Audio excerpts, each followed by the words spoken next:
मुक्ति का कारण है, एक बंध का कारण है। ऐसे विपरीत अवनिवेश का भी क्या हो जाए, हो जाए। इस प्रयोजन के लिए गाथा नंबर 90 है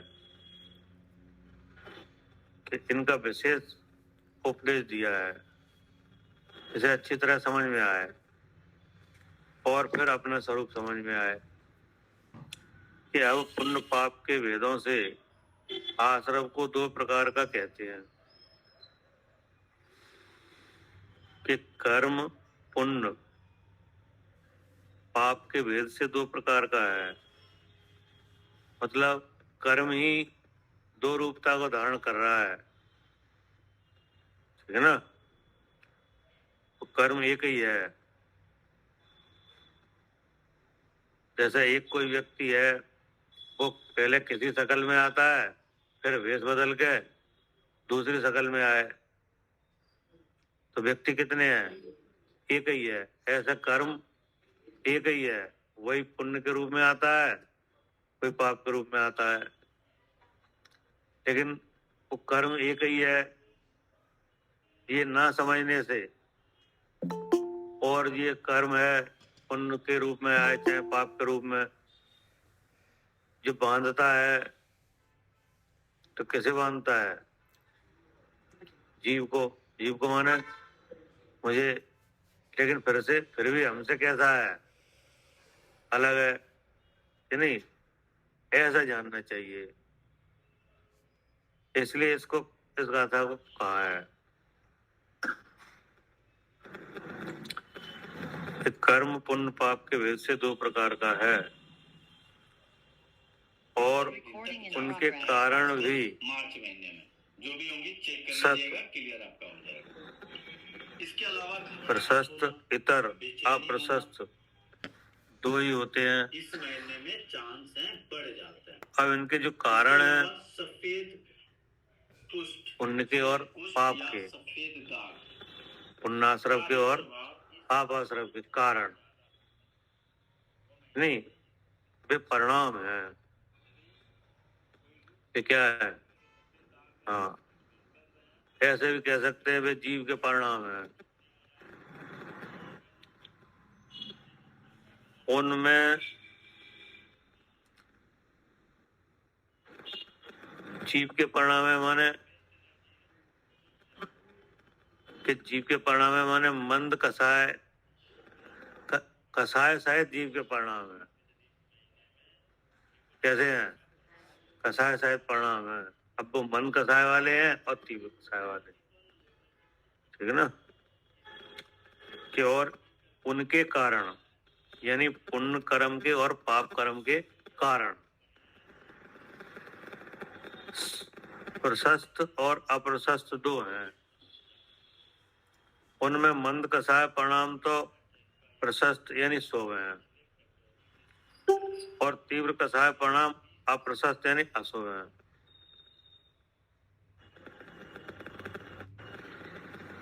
अब इनका खुलासा कि शुभ क्या है, शुभ की शकल क्या है कि साता वेदनी, शुभ आयु, उच्च गोत्र और शुभ नाम, ये चार प्रकृतियां तो पुण्य रूप हैं। ये चार प्रकृतियां कैसी हैं, हाँ पुण्य रूप हैं। बाकी चार अघातीय कर्म असाता वेदनी,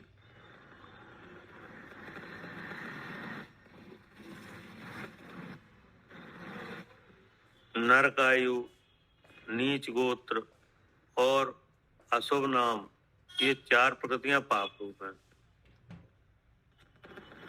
यानी अघातीय कर्म में, काय में, अघातीय कर्म में चार प्रकृतियां हैं, वे पुण्य रूप भी हैं और पाप रूप भी हैं। शुभ आयु, साता वेदनी, ऊंच गोत्र और शुभ नाम, ये कैसी हैं, पुण्य रूप है। और बाकी के चार घातीय कर्म यानी ज्ञानावर्णी, दशनावर्णी मोहिनी और अंतरा है। ये 4 घातीय कर्म और इनके साथ आसाता वेदनी, नरकायु, नीच गोत्र और अशुभ नाम, ये 4 प्रकृतियां पाप रूप हैं। क्या? तो इससे क्या सिद्ध हुआ कि पुण्य पाप का जो भेद है वो अघातीय कर्म की प्रकृतियों में है, ठीक है ना। लेकिन घातीय कर्म की सब प्रकृतियां पाप रूप ही है, उनमें कुछ नहीं है पुण्य पाप का भेद। क्या? घातीय कर्म में सब प्रकृतियां कैसी हैं? वे पाप रूप ही हैं, उनमें कोई प्रकृति ऐसी नहीं है कि पुण्य रूप होए, कि नहीं।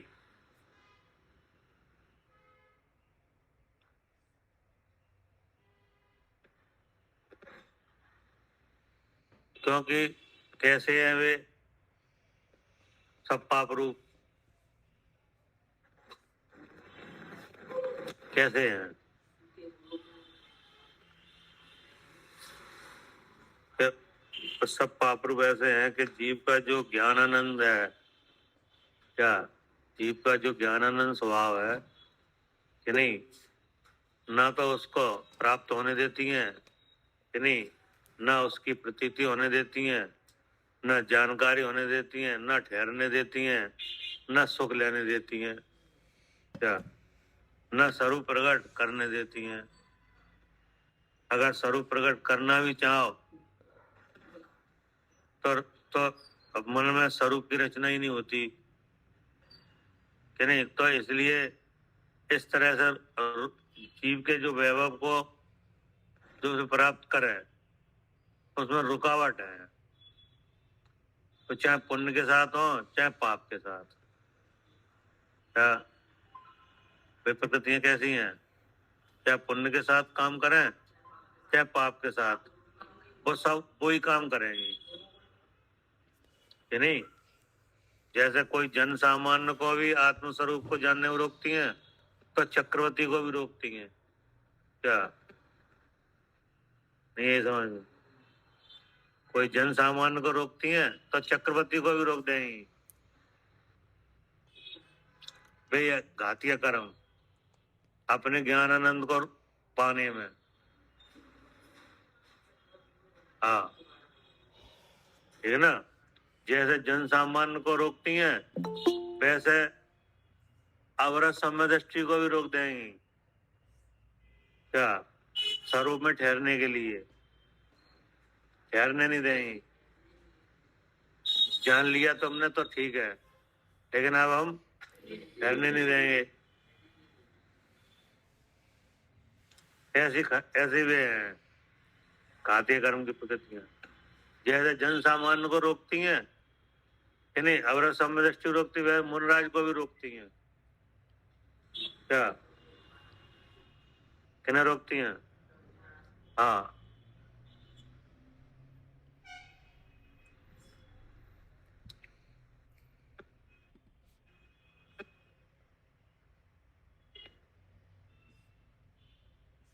छीण कसाय तक रोकती हैं, मतलब सबरी कसाय नष्ट होने से पहले तक रोकती ही रहती है।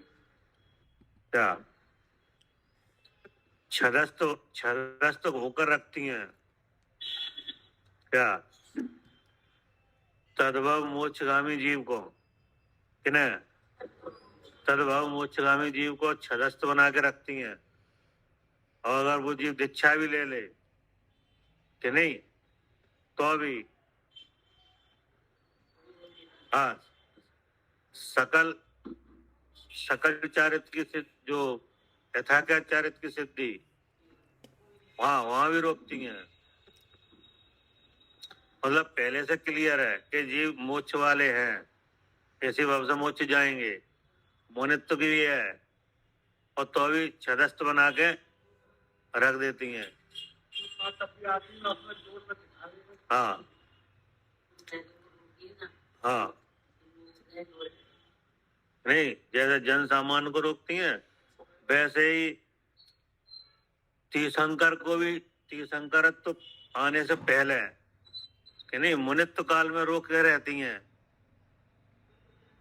तभी तो टाइम लगता है।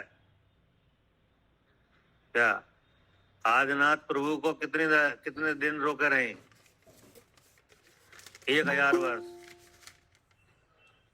1000 वर्ष दीक्षा लेने के बाद 1000 वर्ष तक छंदस्त होकर रखा। किनकी जोर से है? मतलब ये है कि ये घातिया कर्म की प्रकृतियां है ना, वे सब पाप रूप हैं। उनमें कोई प्रकृति ऐसी नहीं है जो पुण्य रूप होए, ठीक है ना? क्यों? क्योंकि ये सब जगह एक जैसा फल दे रही हैं, चाहे जन सामान्य हो चाहे राजा। अब चाहे राजा में, चाहे सामान्य राजा हो चाहे चक्रवर्ती हो, सबको एक जैसा फल देंगी। क्या फल देंगी?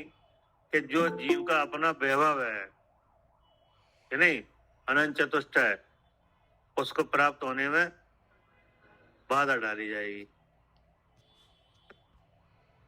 सबको एक साथ जानने देखने की शक्ति है, उसको रोकती हैं ज्ञानावाणी दर्शनावाणी बन के, उनके भेद प्रभेद बन के, कि नहीं।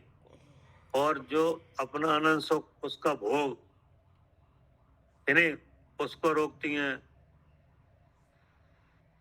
अंतराय बन के भोगने की शक्ति को रोकती हैं, अपने स्वरूप में स्थिर होने को रोकती हैं, स्वरूप की प्रतीति होने को रोकती हैं, ऐसा रोकती हैं, ठीक है ना। वो उन प्रकृतियों का जब उनका जब उदय का असर है, वो किसी को एक अलग अलग तरह का नहीं है, सब जगह वो एक ही काम है कि जीव के जो वैभव है उसे प्रकट नहीं होने जो।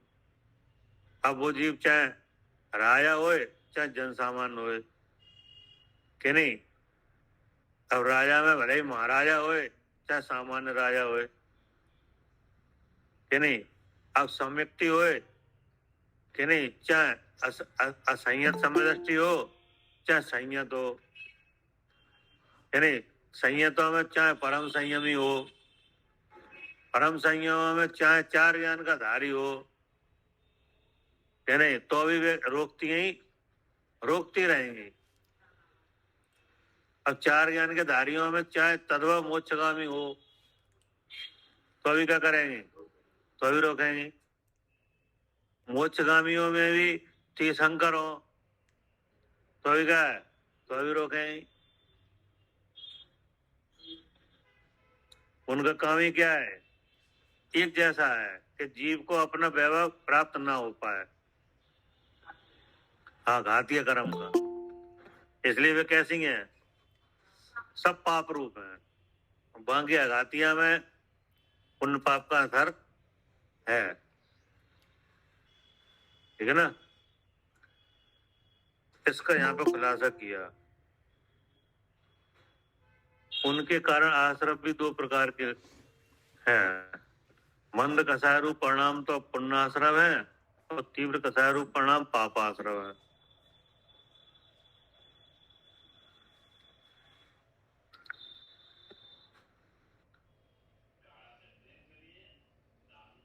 अब मंद तीव्र कसाय को प्रकट, अब मंद तीव्र कसाय को प्रकट दृष्टांत पूर्वक कहते हैं। क्या मतलब? अब इसको पहचान करा रहे हैं कि क्योंकि कसाय तो हमारे पास है, अब हमें ये पहचान हो कि हमारी कसाय कैसी है। नहीं है समझ में? अब बात कहाँ चल रही है? हाँ, क्योंकि अब ये बात बताई जाएगी कि हमारी कसाय कैसी है। क्योंकि जब तक हमें अपने परिणाम का ठीक ठीक पता नहीं चलेगा, तब तक उसमें सुधार कैसे होगा? हाँ, क्योंकि हम अपने परिणाम तो पहले सही मान रहे हैं, हमारा परिणाम खराब है ही नहीं, नहीं समझ में। ये भी क्या है, एक मोह का असर है। वो अपने परिणामों को कभी समझने नहीं देता है, गलत मानता ही नहीं है। सामने वाले के परिणाम खराब हो सकते हैं, हमारे नहीं। क्या क्या करे सिद्धार्थ, ये भी क्या है, एक मोह की शकल है कि परिणामों को, अपने परिणामों को गिनने ही नहीं दे। भले एक परिणाम खराब हो, मतलब खोटे हो या कसायवान हो, लेकिन ऐसा लगे हमारे नहीं है, वो तो दूसरे के ही है? हाँ, ठीक है ना। तो अब उसका सही सही पता चल जाए तो अपने साथ क्या हो, है कौन? हाँ, क्या हम ही अपने साथ न्याय कर सकें, दूसरा कौन न्याय करेगा, है? दूसरा कौन न्याय करेगा, कोई नहीं कर सकता। तो क्या, अगर दूसरा कहेगा तो अगर तुम्हारे साथ राग है तो तुम्हारे परिणाम को कहेगा ही नहीं खराब है, तुम्हारे तो अच्छे हैं। नहीं समझ, जैसे हमने कथाएं की तो दूसरा व्यक्ति कहेगा जो हमसे राग रखता है कि आपने सही किया, क्या तुम्हारी कोई गलती है ही नहीं है। हाँ, और द्वेष भाव होगा तो हम चाहे कैसे परिणाम ठीक करें, लेकिन वो कहे ये सही नहीं है, नहीं समझ। हाँ, चाहे कैसे बोल, है। हाँ, तो अब इसमें दूसरे का कुछ नहीं है, दूसरे से क्या करें, जो दूसरा है वो भी तो कसाय सहित है, वो क्या करेगा, उसके बाद जो कसाय होगी वो उसी हिसाब से कहेगा कि नहीं। तुम्हारे अंतरंग का तो उसे कुछ पता नहीं है कि तुम्हारे कैसे परिणाम है? वो तो अपने परिणाम से कहेगा, तो दूसरे न्याय कर नहीं पाएंगे, क्या दूसरे न्याय कर नहीं पाएंगे, अपने साथ न्याय हमें खुद करना पड़ेगा, है। हाँ, तब सफलता मिलेगी। दूसरे से न्याय करा करू के अगर भले ही आप प्रशंसा इकट्ठी कर लो कि नहीं, यह निंदा तुम्हारी हो जाए, तो उससे कोई असर नहीं है, क्या उसका असर मोही जीवों पे तो पड़ेगा, और जो समझदार है उन पे कोई ज्यादा असर नहीं पड़ेगा। तो समझते वो तो सब जीव ऐसे ही है, जैसा हमारे पास कसा है दूसरे जीव पे भी कसा है कि नहीं, और न्याय करने वाले हों वे, उन पे भी कसा है, तो कौन किन का न्याय करे, बताओ किन से कराएं, हैं? सब अपने अपने कसाय से बोलेंगे कि नहीं, और उस समय जैसा उदय होगा वैसा काम होगा,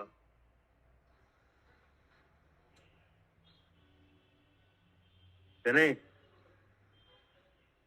तो वहां किसी का दोष नहीं है,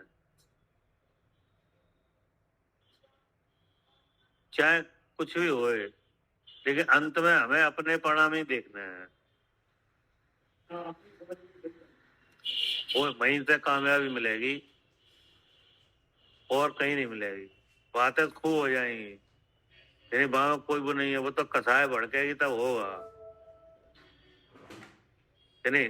तो ज्ञानियन के होता है ऐसा, आप प्रथमा योग वगैरह पढ़ लेना, वहां जब ऐसे कोई कसाय के प्रसंग बने तो ज्ञानियन ने कसाय दिखाई, उनको दिखी, खूब वार्ता हुई, झगड़ा भी हुआ, सब हुआ, लेकिन बाद में न्याय किसने किया? हाँ, कि स्वयं ने जब अपने परिणाम देखे तभी न्याय हुआ,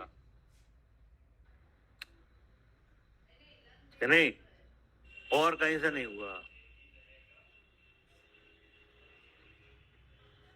क्या भरत जी और बावली जी के प्रसंग में भी यही है कि नहीं? सब जगह यही है। जैसे जैसे कथाएं हुई वैसे वैसे वार्तालाप भी हुई, कि नहीं? बीच में जो लोग हैं उनने कहीं कुछ कहा, कहीं कुछ कहा, कि नहीं? ऐसा भी हुआ।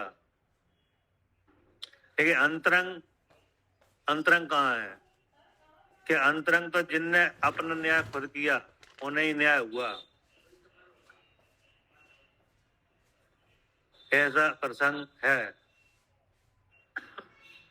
जैसे भरत जी महाराज ने अपना सेनापति भेजा बावली जी के यहाँ, खूब चतुराई से, क्या नहीं? बिल्कुल सही मन से, कोई गड़बड़ी नहीं। और सेनापति भी खूब चतुर, कोई कमी नहीं रखी। क्या उनको मनाने में कोई कमी नहीं, कोई ऐसी बात नहीं जो उन्हें बुरी लग जाए, कोई है ही नहीं, है नहीं? उनकी खूब प्रशंसा, इनकी बावली जी खूब प्रशंसा, सबकी, बल की, बुद्धि की, वैभव की, सबकी। लेकिन उनका मन नहीं मान रहा। बेजगर नहीं जाना तो कोई चक्कर है, ऐसा नहीं है, कि नहीं? वे प्रेम नहीं करते हमसे। क्या उनने तो तुम्हें सिखा पढ़ा के भेजा है, नहीं समझ में?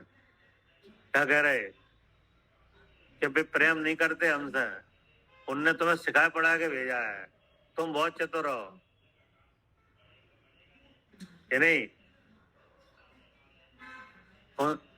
हम आ जाएंगे, तुम जाओ, तुम्हारे साथ नहीं जा रहे, नहीं समझ में? कह रहे हमारे साथ चलो, पास में ही है, मतलब वो निकल रहे हैं तो तुम्हारे राज्य के पास में ही है, ज्यादा दूर नहीं है, तो हमारे साथ चलो। बोले नहीं, हम आ जाएंगे, तुम जाओ,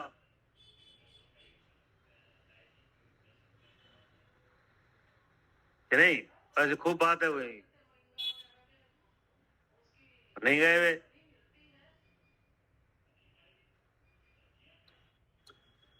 अब कोई मन में आएगी,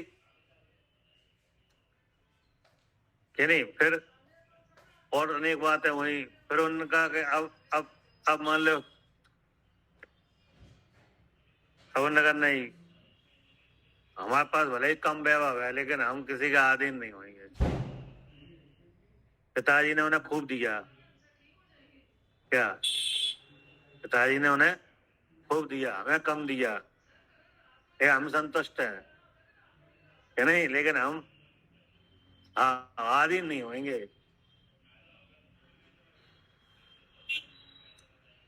तो उन्होंने फिर ऐसा प्रसंग बना कि हम जाएंगे तो सेना लेके जाएंगे,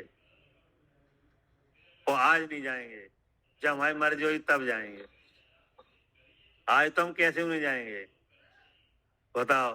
सेनापति मां निवेदन कर रहा, सेना बाहर खड़ी, दूर, वो अकेला गया, नहीं ये सेना लेके गया तो देखो धमकी देवे आए हैं, सो नहीं, सेना बहुत दूर, अकेला सेनापति, निहत्ता, और निवेदन कर रहे, और वे कह रहे नहीं, आज नहीं, आज तो हम कैसे नहीं जाएंगे, कि नहीं? परिणाम नहीं हो रहे, बाद में आ जाएंगे, हमारी मर्जी होगी तैसे जाएंगे, लेकिन तुम कह रहे हो तैसे नहीं जाएंगे, तुम हमें ले जाना चाह रहे हो, है?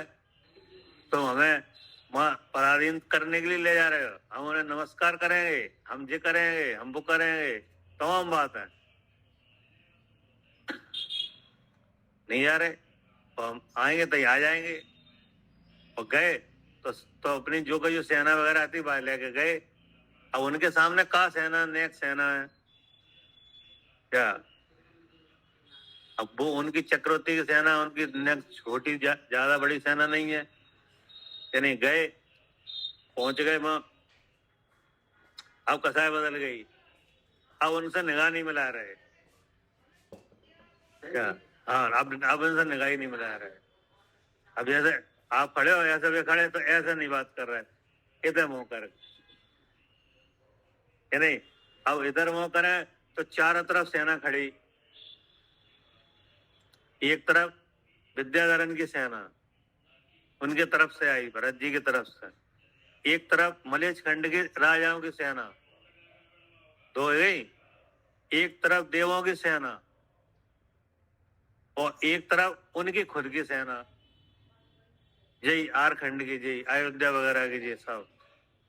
कितनी सेनाएं हो गई? 4 सेनाएं खड़ी। अब कितने देखोगे आप बताओ? 4 ही निगाहें और 4 तरफ सेनाएं, और उनसे पीट दें, या नहीं? और भरत जी समझ रहे कि हमसे निगाह नहीं मिलाएंगे ये। अब सामने देखी तो विद्याधरण की सेना देखी, उनने आंखें नीचे कर ली सबने। क्या उन सब सेना नायकन ने क्या कर ली? आंखें नीचे कर ली, मेरे महाराज तुम तो हमारे राजा हो, हम तुमसे क्या करें, ये डरे हथियार, ये नहीं? और हाथ जोड़ के खड़े। अब इधर देखी तो वो क्या नाम, वो विद्याधरण की सेना तो जी कहने लगी कि तुम तो हमारे सगे संबंधी हो, और इनकी जो तुम राजा हुआ और हमारे संबंधी हुआ, वो तो उनके परिवार में विद्याधर से ही चालू है, तो उनके जंग के तो बहाने जाते हुए, है नहीं? बोले हम तुमसे कैसे लड़ सकते हैं, आप तो राजा हो। मलेच्छ खंड वाले ने कही कि आपसे हमारा कोई वो नहीं है, अब तो आप में और महाराज में कोई अंतर नहीं, सम्राट में और आप में कोई अंतर नहीं है, नहीं? अब यहाँ की जो सेना थी, बोले आप तो सम्राट ही हो, या नहीं? देव विनती करने लगे कि हमारा हम आपसे क्या कर सकते, मतलब कोई सेना, सब नीचे निगाह। अब कौन रह गया? अब 2 जने रह गए, या नहीं? और दोनों के सेनापति में पहले से बातचीत थी कि अपन को लड़ना ही नहीं है, शांत खड़े रहो, यानी ना कजू कहने और ना कजू कार्रवाई करने, एकदम शांत खड़े रहो और सुनते रहो जी क्या करेंगे, है ना? और जब एकदम कसाई बदल गई तो सीधे पैर छुए, निगाह नहीं मिलाई लेकिन पैर छू लाए, पैर छू के बोले हमें आज्ञा दो, हम तो दीक्षा लें, लड़ाई वड़ाई कोई बात नहीं। मतलब वहां तो शास्त्र में यही लिखी है कि तीन तरह की युद्ध वाली बात मां नहीं लिखी। हाँ, ये तो मां नहीं मिली, अब जो कहां से आई क्या हुई हमें नहीं मालूम, लेकिन वहां पर नहीं लिखी जो बात, वहां तो जो लिखी है कि उनने पहले तो निगाह नहीं मिलाई और सीधे सीधे पैर छुए, और पैर छू के पैर में ही रह गए, जो बोले हमें आज्ञा दो, नहीं काय बात की आज्ञा, नहीं दीक्षा की। इतनी सुने के बाद उनके आंसू निकलने लगे, इनके भरत जी के, बोले जी नहीं हो सकते, हमारे सबरे सबरे भाई चले गए, तुम ही अकेले रह गए क्या? 6 भाई तो एक संग गए, तो जा में नहीं, भरतेज वैभव में नहीं लिखी, भरतेज वैभव में नहीं लिखी। तो जो जो अभी हमने जो प्रसंग पढ़े हैं इनमें नहीं है। हाँ, आप पढ़ के देखो, क्योंकि हमने जो पढ़ा वहां नहीं है, नहीं, लेकिन अब जो भरतेज वैभव है ना उसमें नहीं है। अब हो सकता होए, मतलब बाकी बारे में अपन ज्यादा कुछ डिस्कस नहीं कर रहे हैं, 3 तरह की बहुत झगड़े लड़ाई के बारे में, लेकिन वहां जो बात आई है वहां में जो लिखी है हम वही कह रहे हैं, आप परिणामों की वजह से बात कर रहे हैं, तो हुआ वो मान लो, लेकिन वहां में लिखा नहीं, हम ये नहीं करें कि ऐसा हुआ कि नहीं हुआ कि नहीं। अब वो लेखक का विचार है, उसने क्या प्रसंग को अपर किया, किसको ढांका कि नहीं। अब और लड़ाई लिखी हो क्या ले जाए, अच्छी अच्छी बातें लिखी जाए, नहीं समझ, लड़ाई लिखी हो काय के ले जाए है, वो जाने। लेकिन उनने बाद में कहा कि हमारे 6 भाई तो एक संग चले गए और 93 एक संग चले गए, कितने हो गए? 99। अब 2 ये खड़े हैं, 101 आते तो एक साथ पहले कितने गए? नहीं 6, और फिर एक साथ कितने गए? 93। वे मिलवे भी नहीं आए इनसे, 93 तो मिलवे भी नहीं आए क्या? बोले भाई 93 तो मिलने भी नहीं आए। अरे अब आप जैसे काम मत करो, और सेना को फिर फटकार लगाई क्या? मतलब पहले बा को फटकार लगाई, चक्र को, जी है जो कुछ है जाके वैसा हो रहा है जी साहब। नहीं है समझ, ये चक्र की वजह से हो रहा है, भाग जाओ यहाँ से। हाँ भरत जी कह रहे चक्र से भाग जाओ यहाँ से, तुम्हारी वजह से जो हो रहा है साहब। अगर तुम नहीं आते तो ये काय की ये बातें होती। अब चक्र देव कर रहे थे मैंने, तो एकदम दूर भाग गया वो चक्र, पास में खड़ा था दूर भाग गया है नहीं है?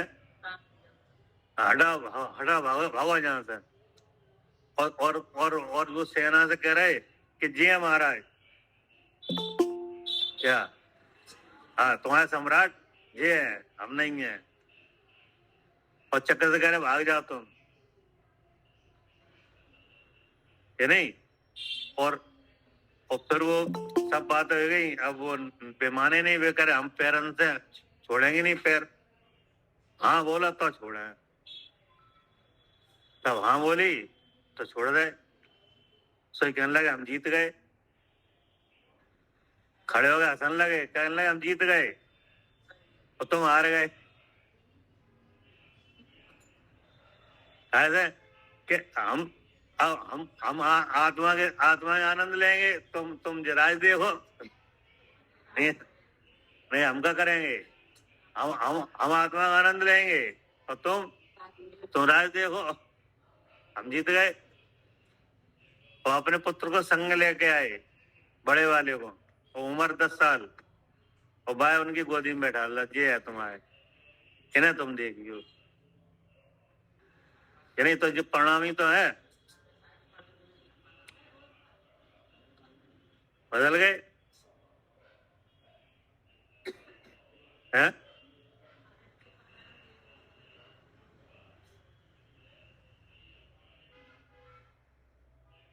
तो न्याय किसने किया? हाँ खुद ने ही अपने परिणाम देखे और खुद ही न्याय किया, कि नहीं?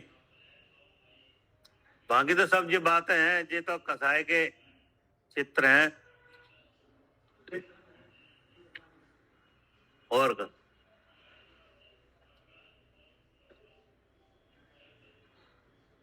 इसलिए यहाँ पे अब लक्षण आ रहे हैं। क्या वो मंद तीव्र कसाय को प्रकट दृष्टांत से पूर्वक कहते हैं कि सब जगह शत्रु तथा मित्र आदि में तो प्रिय हित रूप वचन। क्या अब कसाय का पता चलेगा वचन से, कि वचन कैसे हैं, तो वचन सब जगह कैसे होने चाहिए?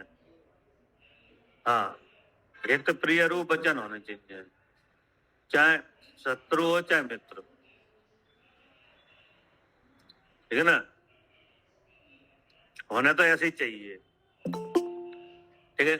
नहीं हो पाता, कभी कभी नहीं होता, बाद में ऐसा लगता है कि जी हमने, हमारे विचार सही नहीं है, तो भी अच्छी बात है, लेकिन कभी कभी ऐसा होता है वो नहीं हो पाता,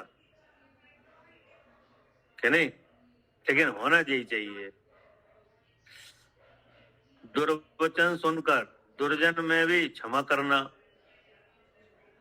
हाँ पहले तो अपने वचन कैसे होने चाहिए? शत्रु मित्र में एक जैसे, और उधर से वचन आए तो अगर वचन कठोर आए तो तुम अपनी तरफ से क्षमा होना चाहिए कि नहीं। और सब जीवों के गुण ही ग्रहण करना, ये मंद कसाय के दृष्टांत है कि नहीं। जैसे हम आपसे पूछे भाई साहब आपकी कसाय कैसी रहता है, तो हमारी कसाय तो मंद रहता है नहीं। तो ये लक्षण होने चाहिए। हाँ, इतने लक्षण हो तो सही है, और नहीं है इतने लक्षण तो इन लक्षणों को ले आओ, मतलब अब परिणामों के विचार से ठीक करो, ठीक है ना।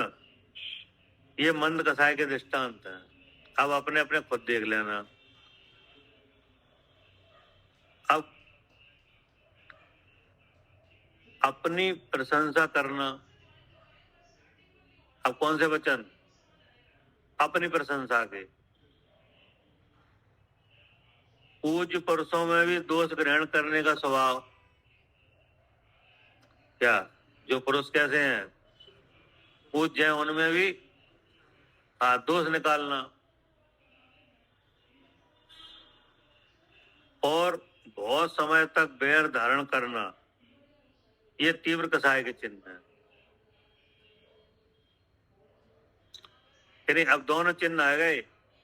अब अपने पास जैसे अब आपको मालूम पड़ जाएगी, हमें मालूम पड़ जाएगी, और आपको कि कौन सी कसाय है? तीव्र और मंद का फैसला कोई दूसरे से नहीं कराना है, आपने खुद ही करो। क्या? क्योंकि अपने परिणाम से ही क्या है, अपने परिणाम से ही मुक्ति है और अपने परिणाम से ही बंध है, ठीक है ना। दूसरा इसमें क्या कर सकता है कि नहीं। दूसरा ऐसे मान लो बीतरागी है तो वो बता सकता है कि ये परिणाम ऐसे हैं, ये परिणाम ऐसे हैं, कर कुछ नहीं सकते कि नहीं। न्याय किन्हें करना पड़ेगा? न्याय हमें खुद ही करना पड़ेगा।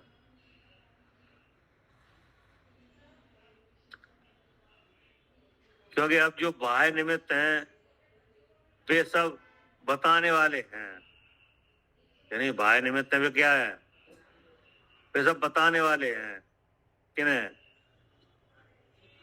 हमारे परिणामों। अब उन्हें ठीक करना या वैसे ही रखना ये किन के ऊपर है, ये अपने स्वयं के ऊपर है, अपने विवेक के ऊपर, है ना।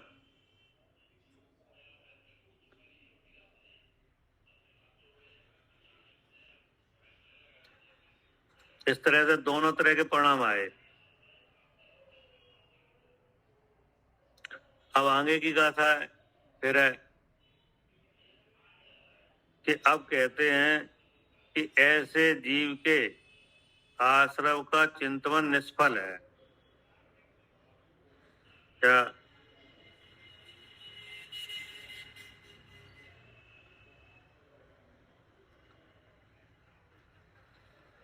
नहीं है समझ में। अब कहते हैं कि ऐसे जीव के आश्रव का चिंतन निष्फल है। तो कैसे जीव के आश्रव का चिंतन निष्फल है, कैसे जीव के? तो उसका खुलासा हुआ कि ऐसे जीव के। नहीं समझ में। आप क्या अभी क्या कर रहे हो? पढ़ रहे हैं। क्या पढ़ रहे हो? कार्तिकेयन परीक्षा, तो उसमें क्या विषय आ रहा है? आश्रव। तो आश्रव भावना पढ़ रहे कि नहीं? आश्रवन परीक्षा, बोले आश्रवन परीक्षा पढ़ना ऐसे जीव को निष्फल है। तो वो काम तो हम कर रहे हैं। अब जो बताया जा रहा है कि ये ऐसे इसको पढ़ते हुए भी किन्हें ये निष्फल है। हाँ, और इसको पढ़ना फलदायी भी हो सकता है और निष्फल भी हो सकता है। तो निष्फल किन्हें उस जीव के लिए अच्छा बताया जा रहा है जैसे उसमें सुधार हो पाए, उसमें क्या हो जाए। हाँ ठीक है ना। अब टाइम हो गया तो इसमें समय लगेगा।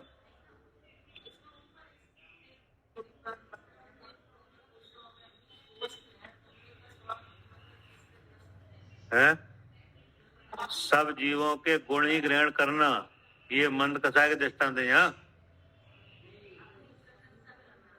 अच्छा यहाँ पे अपनी प्रशंसा करना, अपनी प्रशंसा करना माने तीव्र कसाय का लक्षण है जी,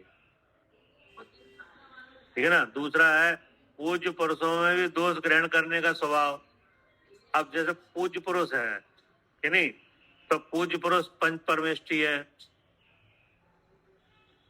पूज्य पुरुष जो जो अध्यात्म में पूज्य कौन है, पंच परमेष्टि है कि नहीं। तो उनमें भी दोष का विचार करने लग जाओ कि नहीं।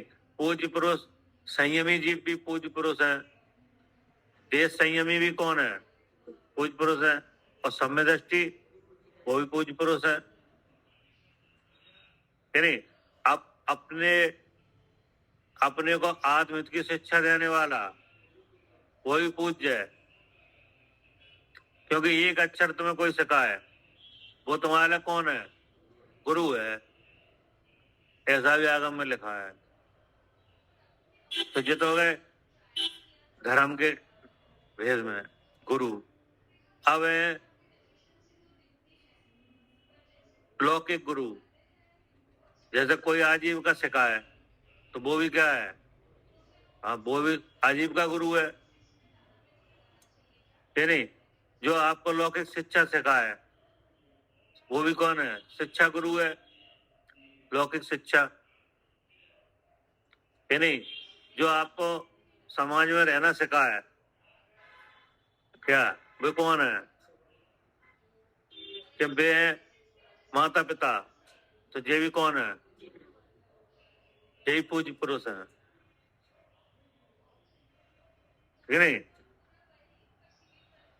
तो ये सब इनमें तुम दोष देखो क्या, दोष ग्रहण करने का स्वभाव। मतलब अब देखो कि गुण दोष तो सब दोष रहित तो भगवान है, पहली बात। सब दोष रहित कौन है, भगवान है। अब भगवान से नीचे जो जीव है उनके पास कर्म है, तो कर्म की वजह से कुछ चीज मतलब ऐसी दिखाई दे कि नहीं। हाँ मतलब ये है कि हर जीव में गुण और दोष दोनों है। जब तक भगवान नहीं बने तब तक क्या है, गुण दोष दोनों है। अब तुम क्या ग्रहण कर रहे हो। अब जो तीव्र कसाय का जो स्वभाव है वो दोष ही ग्रहण करे है, गुण ग्रहण नहीं करे, जबकि गुण दोष दोनों है। नहीं समझ में, गुण दोष दोनों है, लेकिन जब ग्रहण करे तो दोष ही ग्रहण करे, तो ये हो गया तीव्र कथा है। अगर दोष है तो दोष ग्रहण करे, गुण है तो गुण को भी ग्रहण करे ना, दोष ही दोष है सब है। हाँ जैसे कोई हमारा मित्र है तो उसने 1000 उपकार किए कि नहीं और एक अपकार किया, तो तीव्र कथा किने किने तलाश है वो अपकार के प्रसंग को, वो 1000 उपकार को कभी याद नहीं करा जाएगा।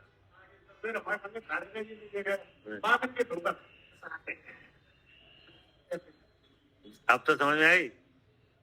जबकि आपका उसने साथ दिया होगा कि नहीं और बार, ठीक है, वो ध्यान नहीं आएगी। हमेशा ध्यान क्या आएगी, अपकार की है नहीं। जबकि अगर दोनों प्रसंग हुए हैं तो दोनों याद रखने चाहिए। नहीं बोले पहले दोनों तो ले आओ सामने, है नहीं, कि एक ही ले आओ है। हाँ, जैसे किसी ने आपकी 10 बार बात मानी, एक बार नहीं मानी, तो तुम एक बार को रो रहे हो, और 10 बार मानी, बाहर नहीं रो रहे, बाहर कह ही नहीं रहे। तो ये क्या है? ये तीव्र कसाय का भाव है नहीं। अब जब कसाय कम हो तो दोनों बातें याद आए कि हाँ, ऐसा नहीं है, ये हमेशा ऐसे नहीं है, इनने पहले ऐसा भी तो किया है। हाँ, एक बार मैंने भाई होता ना, कोई मांग रहे कोई चीज 10 बार दे, एक बार नहीं दे, तो वो कौन सी याद रहेगी? वो एक बार वाली, वो 10 बार दे वो, है नहीं। तो जी चिन्ह काय का है, तीव्र कसाय, अब सब जगह काम करता है नहीं। पढ़ने पढ़ाने में भी यही काम करता है। जैसे आपने कोई चीज पूछी, आपने नहीं बताई, और 10 बार बताई, तो वो आपको याद नहीं है, तो एक बार देखो जी नहीं। ऐसे लेन देन में ऐसे ही तमाम सब चीजें हैं। तो इसमें कसाय काम कर रही ना, तो वो हमेशा दोष को ही पकड़ेगी और गुण को नहीं पकड़ेगी, ठीक है ना। जबकि होना क्या चाहिए, हाँ, के दोष को तो हाँ ढाकने चाहिए और गुण को प्रकट करने चाहिए, याद करने चाहिए। पूज्य के प्रति, किनके प्रति? हाँ, अब आगे समझ में ये लिखा ना, पूज्य पुरुषों में भी, पूज्य पुरुषों में भी, मतलब जो पूज्य नहीं है, बराबर के हैं, वो तो कोई बात नहीं, उनकी तो बात नहीं कर रहे हैं, लेकिन पूज्य पुरुषों में जो काम नहीं होने चाहिए। जैसे आप और हम हैं कि नहीं, तो आप जैसे आप ही सामान्य हो, हम ही सामान्य हैं, तो अगर आपसे कोई बात हो तो हम कह सकते हैं, और हम में कोई कमी हो तो आप कह सकते हो कि नहीं, कोई बात नहीं। लेकिन पूज्य पुरुषों में हाँ, आप तो किसी न किसी वजह से तो वे पूज्य हैं ही, कि नहीं? नहीं है, नहीं, पर पूज्य पुरुष नाम क्यों है? कोई ना कोई ऐसी बात तो है, गुण अधिक तो है ही, कि नहीं। अब उनमें गुण, उनमें दोष देखना, तो ये क्या है? तीव्र कसाय का स्वभाव है, उससे ये पता चलता है कि हमारी कसाय तीव्र है, ठीक है ना। पूज्य पुरुषों में जो काम नहीं होना चाहिए, कि नहीं। अब पूज्य पुरुष है, वे गुरु है, कि नहीं। अब आगम में अनेक 10 प्रकार के गुरु कहे हैं, यानी 7 प्रकार के, वहां उसमें है भावदीप्ता में गुरु के भेद, यानी उसमें से देख लेना कि वे सब गुरु है, वे पूज्य पुरुष है, ठीक ना। ये तीव्र कसाय के चिन्ह है। अब इसके बाद जो बात है, ये कल करेंगे, कि नहीं। इसमें ये बताया कि जो आश्रव, जो आश्रव भावना का चिंतन है ना, आश्रवन परीक्षा, ये किन्हें निष्फल है, कि नहीं। तो हमें ये निष्फल ना हो जाए, हमें ये भावना कैसी हो जाए, निष्फल ना हो जाए, फलदायी हो। अगर निष्फल हो रही हो तो वह ठीक किया जाए, उसको क्या किया जाए, परिणामों को सही किया जाए। इससे क्या हो जाए कि आश्रव अनपेक्षा का समझना हमारे लिए क्या हो जाए, फलदायी बने, मतलब आश्रव का नाश होए, ठीक है ना।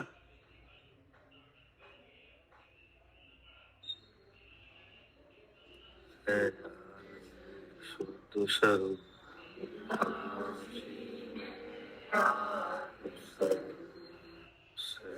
सदानंद शुद्ध स्वरूप अविनाशी